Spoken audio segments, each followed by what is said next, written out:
Welcome back to another UCL Fantasy video. This will be the best Limitless team for Matchday 9, the first leg of the quarterfinals. So for those of you that aren't aware, the Limitless is like the free hit in FPL where you build a team specifically for one matchday only. But in this case, you have no budget restrictions, so you can go for absolutely anybody, provided you get 2 goalkeepers, 5 defenders, 5 midfielders, and 3 forwards. So we're going to cover the best 15-man squad today for the Limitless, and let me know your thoughts down in the comment section below. If you end up enjoying this video, be sure to drop it a like. Let's try to get this to over 300, and we're also going to push on towards 20,000 subscribers and beyond. Be sure to check out my best wildcard video as well, the team selection, and the plan is to do a deadline stream at the usual 6 PM UK time on the Tuesday. But without further ado, let's jump straight into this video.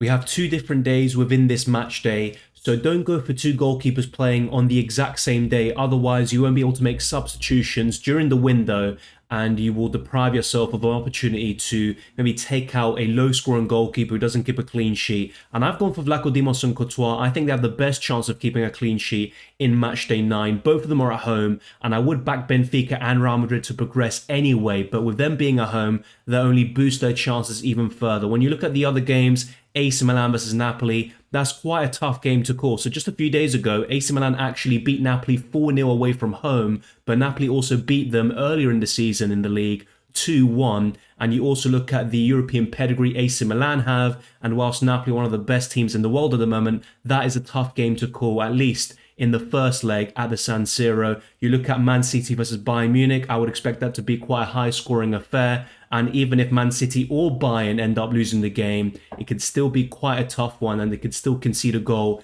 in the process. So I've gone for Vlachodimos and Courtois. I think these are the 2 best goalkeepers. And if I had to pick one, Courtois probably edges it, facing an off-form Chelsea side who still didn't get that managerial bounce despite appointing Frank Lampard. Once again, Chelsea lost to Wolves 1-0 at the weekend, and despite Real Madrid losing at home to Villarreal 3-2, I still think Real Madrid will bounce back and show some consistency, especially in the Champions League, which is their competition.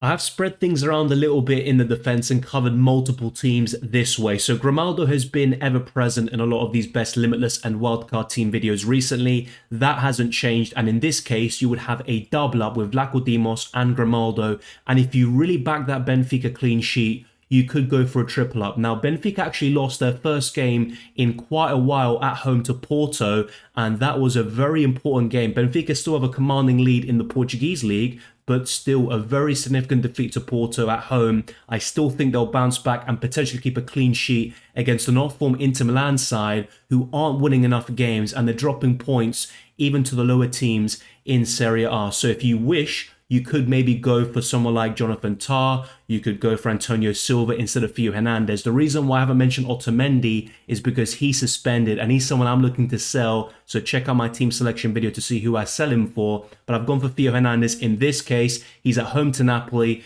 And remember, just a few days ago, Napoli lost 4-0 at home to AC Milan. And they've actually been keeping quite a few clean sheets, despite AC Milan actually getting a very frustrating draw at home to a quite weak team in Serie A. They still kept that clean sheet. So Theo Hernandez is a very good UCL fantasy option. Ruben Dias is also in here. I'm not really expecting a clean sheet for Bayern Munich or Man City, but I probably edge Man City in this game because they're at home. And under Thomas Tuchel, it's been a bit up and down so far. They beat Freiburg at the weekend, but they also got eliminated in the German Cup to the same opposition. And of course, they did win the first game against Borussia Dortmund, Thomas Tuchel's first game as Bayern Munich manager. But Man City have been on a really good streak in all competitions. They look unstoppable, and I would probably back Ruben Dias. He's the most nailed on. He can get some ball recoveries. He's nailed on for 90 minutes. He's got a bit of attacking threat, mainly from set pieces, but it's not going to be anything spectacular. I think Ruben Dias, though, is a very sensible and logical option. Then you look at the other 2 defenders, Antonio Rudiger. We've got another defensive double up here.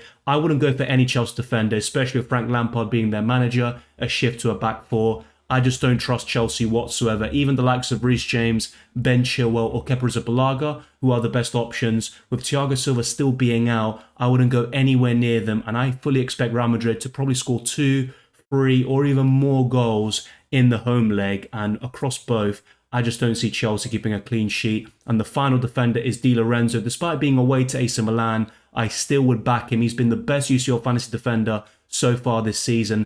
This is a very good defensive five. I personally wouldn't go for any Chelsea defenders. Probably none from Bayern Munich, although you could make a case for the likes of Alphonso Davies, Upamecano, and De Ligt. And De Ligt actually scored a great goal over the weekend, a long-distance shot against Freiburg, the only goal in that game. But you could also consider that triple up in Benfica defensively with Lacodimos, Grimaldo, and one of the other centre-backs or full-backs that I mentioned. We have a diverse midfield five, starting with Sadio Mane, and you could really go for any Bayern Munich midfielder, and they'll probably do a good job for you. I like Leroy Sané a lot typically, but he hasn't really been cutting it in recent weeks, and in the Champions League, he has been quite disappointing, starting from around match days 5 or 6, all the way until the knockout stages. So hopefully we can see an upturn in form for him, and then he could really become a fantastic option here once again. And you know how much I love Leroy Sané on this channel, and I just have to wait and see a little bit of form from him or some signs that he can get back to his best. I've also gone for Vinicius Jr. This is a very easy pick. Great fixture. He's been one of the best UCL Fantasy options all season. He's been fantastic in the Champions League. And Joao Mario, the same can be said for him. And he's significantly cheaper. I would back Benfica, especially at home. And I wouldn't go for any Inter Milan midfielders, to be quite frank. You could make a case for a defender, but in the case of midfielders, I'm not really a big fan of anyone they really have to offer. And then the other two midfielders include Kevin De Bruyne, who has been in really good form in recent weeks, and we're starting to see some of the best football from him, combining really well with Erling Haaland.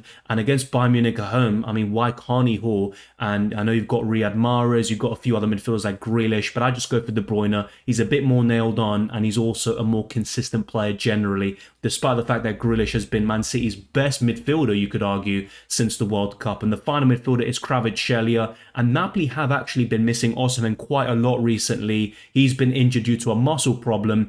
If he's still out, I actually would fear the worst, even for the likes of Kvaratskhelia, who has been incredible all season. If Osimhen starts though, that combination is obviously deadly, one of the best in Europe, and that will only boost Kvaratskhelia chances of goals and assists. So I really back Kvaratskhelia if the Nigerian returns, but let's keep an eye on that situation, and that's the plan for the Tuesday deadline stream. The front three is very simple for me. Erling Haaland, Karim Benzema and Osimhen are the three best UCL fantasy forwards that are available in the competition. However, Osimhen is still managing an injury. Let's see if he's fit in time to face AC Milan. If he is, he's obviously going to feature. Here you go. He's a great option. You could even argue for the captaincy, but if Osimhen is out, that will be the big question. Who do we go for? And for me, there are three forwards that can displace him, at least for one match day or however long Osimhen is out for. And those three include Gonzalo Ramos, who is at the top of my list, facing Inter Milan at home. In second place will be Rafael Leao, who completely destroyed Napoli literally just 2 weeks ago, or a week ago at this point. And the third forward would be Rafa Silva, who's got 50 UCL fantasy points so far, another Benfica forward facing Inter Milan at home. You can make a case for Lukaku, Lautaro Martinez, and a few other forwards here and there, but I honestly wouldn't go for them. And Lukaku's been missing a lot of chances. Lautaro Martinez, the same thing as well for both club and country. And I look at the other forwards at our disposal. Olivier Giroud, he might be a decent option, but I just rather would go for Rafael Leao. And then you look at Chelsea's forwards, I just don't think there's any chance I'd go for any of them, including Kai Havertz, whoever it may be. I wouldn't go for any Chelsea forwards. So really, it comes down to these three. And if Osimhen is out, I would go for a Benfica forward or Rafael Leao. Let me know your thoughts down in the comment section below. Karim Benzema speaks for himself. For me, he's one of the best captaincy options, period. I know Chelsea at home looks like a really tough fixture. And actually, Real Madrid have never beaten Chelsea at home. But I expect that to change this Wednesday. And that's just my personal opinion. I could be wrong, of course. Football is about making predictions. And Chelsea could cause an upset. But I firmly back Real Madrid to bounce back from their defeat against Villarreal and produce a commanding victory and lead going into the second leg. And Erling Haaland speaks for himself. He's an absolute machine. He scored 5 goals against Leipzig. It probably would have been more if he didn't get taken off. And he's another really good fantasy option, a great captaincy choice despite facing Bayern Munich at home.